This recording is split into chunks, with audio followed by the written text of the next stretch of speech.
Daniel worked the night shift. Not at some fancy office building, but at Ravenswood Hospital, or what was left of it. The place had been shut down for 20 years, ever since a massive fire gutted most of the complex. Only one wing remained standing, a skeletal reminder of what once was. Daniel A.'s job was simple: sit in a cramped security office and watch the grainy CCTV monitors for trespassers.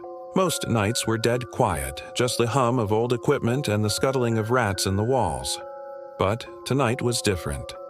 At precisely 2:45 a.m., the old rotary phone on his desk, a relic that shouldn't have even worked, shrieked to life. He picked it up, expecting a prank call, maybe a crossed wire. Static hissed through the receiver so loud it hurt his ear.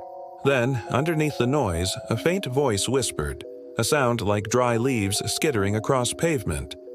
"Room 302. She's still waiting." Daniel's blood ran cold. Room 302. That wasn't possible. It was in the burned-out wing. No power, no phone lines, no entry.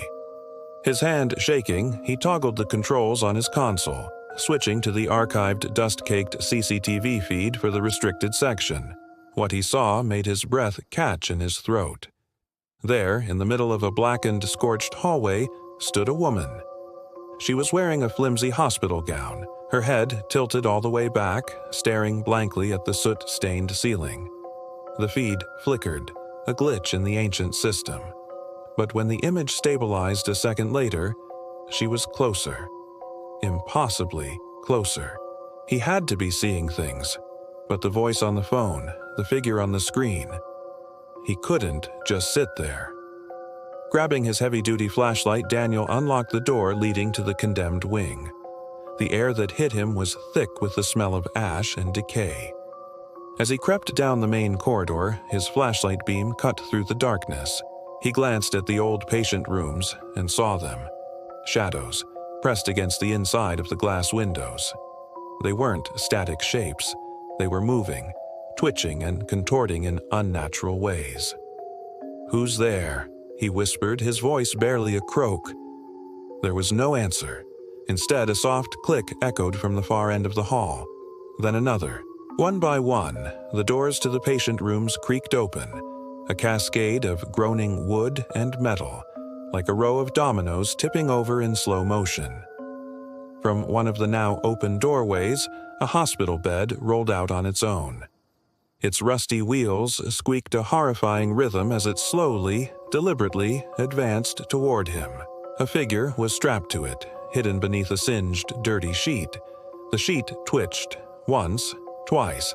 Then, with a sudden violent jerk, the figure sat bolt upright. Its face was a nightmare of melted, blackened skin.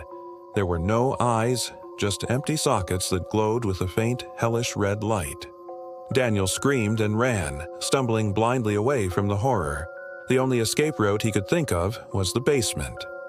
He slammed the heavy door behind him and plunged down the concrete stairs, his flashlight beam flickering wildly, threatening to die.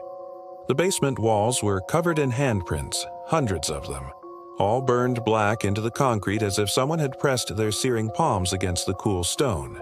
Up ahead, the generator room door swung open on its own, inviting him in. Inside, a forest of patient ID tags hung from the overhead pipes, swinging gently in a phantom breeze. One of them detached and fluttered to the floor at his feet. With a trembling hand, he picked it up. Name: Daniel Carter. Before he could even process it, the lights above him didn't just flicker. They exploded in a shower of sparks. The darkness was absolute for a moment, and then shapes began to form in the gloom. All around him, the ghosts of nurses and patients stood staring. Their bodies were scorched, their mouths hung open in silent screams. He was surrounded. Just as he thought his heart would give out, the emergency lights flickered back on, and they were gone. His only thought was, Room 302. The call, the woman, it all led there. Heart pounding in his ears, Daniel forced his legs to move, climbing the crumbling stairway to the third floor. The hallway was pitch black, a void that swallowed his light. But then his beam caught it.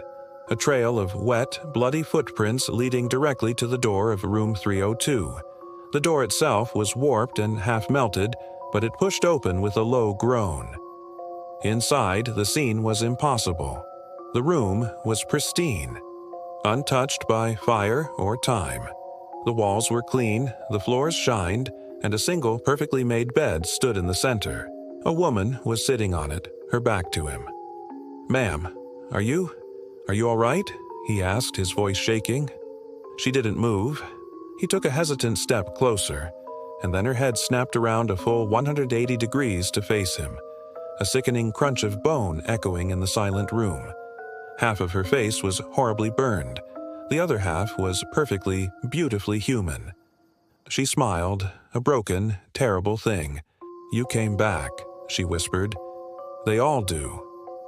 At that moment, dozens of charred, grasping hands burst through the walls, the floor, the ceiling, grabbing him, dragging him, pulling him, screaming toward the bed. The next morning, the day guard clocked in for his shift. He noticed Daniel's logbook was open, but his chair was empty. On the main monitor, the live feed from the security office was normal, but the archived feed, the one for room 302, was active. He zoomed in. In the corner of the immaculate room, a man sat motionless, staring at the empty bed. The guard leaned closer to the screen. It was Daniel, but his eyes were wide, vacant, and completely white. And standing behind him, her hand resting on his shoulder, was the burned woman, a triumphant smile on her face. On the bottom of the screen, the timestamp was frozen. 3:02 a.m. From that night on, the legend of Ravenswood grew, and every new guard who dared to work the night shift would eventually answer a ringing phone and hear a faint, dry whisper. "Room 302. She's still waiting."